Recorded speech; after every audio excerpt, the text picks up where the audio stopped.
Kita hari ini akan membahas mengenai USG pada kehamilan, penting nggak sih? Seringkali ditanya kenapa sih ibu hamil itu perlu USG? Dan kapan sih ibu hamil harus melakukan USG?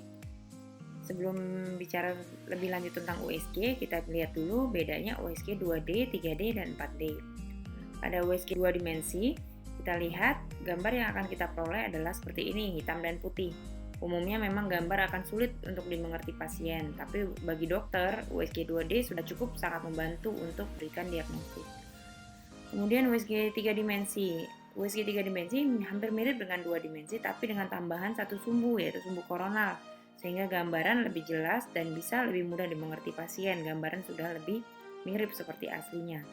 Nah, untuk USG 4 dimensi, seperti 3 dimensi, tapi disertakan dengan gerakan. Jadi kita bisa melihat USG 4D ini dengan baik kondisi yang sedang bergerak. Bedanya kalau 3D ini dia tidak bergerak, dia hanya seperti foto saja yang bisa diambil.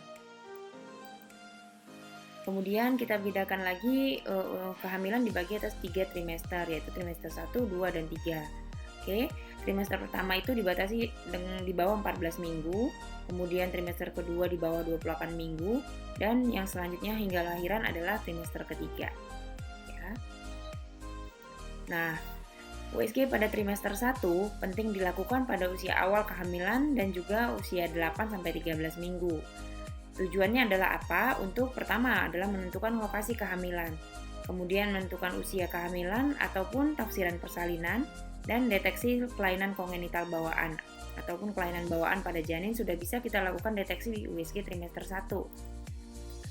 Nah, yang pertama paling penting adalah menentukan lokasi kehamilan. Ada kehamilan yang pernah, kalau ibu-ibu pernah dengar, kehamilan di luar kandungan, ya. Hamil yang normal akan bertumbuh di dalam rahim. Tetapi ketika hamilnya terjadi di luar, nah ini bisa menyebabkan gangguan ketika itu pecah dan menyebabkan perdarahan pada ibu. Perdarahan bisa berjumlah banyak dan nyerinya juga akan hebat. Nah, hal ini bisa kita cegah jika kita sudah melakukan USG di awal kehamilan. Ya. Kemudian di USG trimester 1 kita juga bisa menentukan kehamilannya satu ataukah kembar. Nah, ini juga sudah kita lihat di sini, ini adalah kehamilan yang normal, ada kantong di dalamnya, kantongnya satu.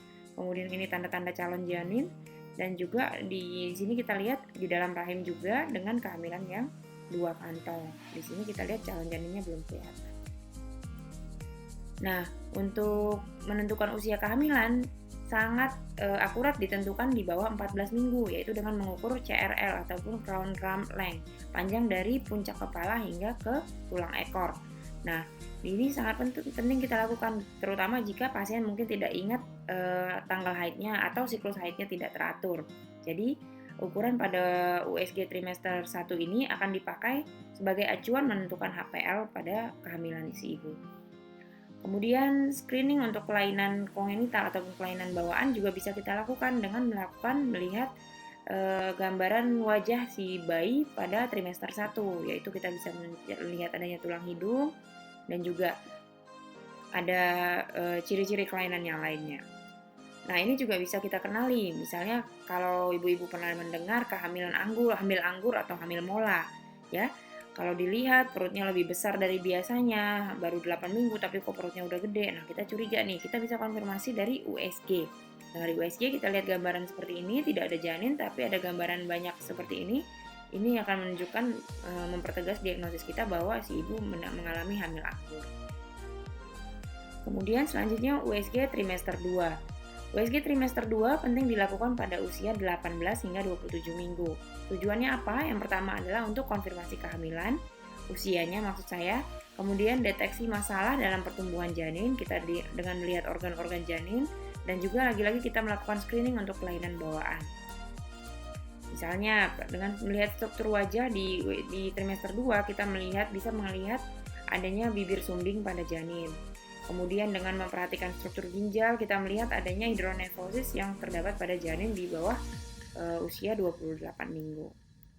Struktur otak juga, ya, dengan mengukur otak besar, kita bisa memastikan lagi usia kehamilannya, dan juga struktur otak juga bisa dinilai di USG trimester 2 ini, di mana ada mungkin penumpukan cairan atau kelainan pembentukan otak, dan juga struktur dari tulang belakang maupun struktur organ lainnya. Nah, di trimester 3, usia kehamilan yaitu usia kehamilan 28 sampai 41 minggu. Nah, di trimester 3 ini evaluasi semakin sering dilakukan. Biasanya ibu akan diminta untuk datang melakukan pemeriksaan setiap 2 minggu. Yaitu tujuannya adalah menilai pertumbuhan janin, menilai posisi kepala, letak plasenta, jumlah air ketuban, dan aliran darah tali pusat. Ya, yang paling penting, yang cukup penting kita nilai di trimester 3 adalah jumlah air ketuban dari si bayi. Ya, ini kenapa jumlah air ketuban ini menjadi sangat penting? Karena ini menjadi salah satu juga membuktikan bahwa si ari-ari fungsinya masih bagus. Ya, mungkin ibu di usia semakin dekat ke persalinannya, maka dokter akan minta mungkin 2 minggu sekali, kemudian 1 minggu sekali, atau bahkan 3 hari sekali untuk menilai kembali air ketubannya. Ya, karena dokter ingin menilai apakah fungsi dari si ari-ari ini masih bagus, karena bisa dilihat juga salah satunya dengan tanda bahwa air ketubannya masih cukup. Kemudian ari-ari ataupun plasenta ini juga dinilai bagaimana pengapurannya, letaknya, menutupi jalan lahir atau tidak, ya. Kemudian aliran darah tali pusat. Aliran darah tali pusat ini juga mengukur bagaimana fungsi dari si ari-ari, menentukan apakah apa yang ibu makan, apa yang asupan dari ibu, oksigen dari ibu nyampe enggak sesuai secara maksimal kepada si janin. Jadi kita memastikan bahwa si janin masih mendapatkan apa yang dia butuhkan di dalam kehamilan. Jadi demikian USG pada kehamilan. Jadi menurut ibu-ibu sendiri bagaimana USG pada kehamilan? Penting nggak sih? Bersama saya Dr. Aginta Mega. Nanti kita sambung di video-video berikutnya. Hamil sehat, hamil ceria.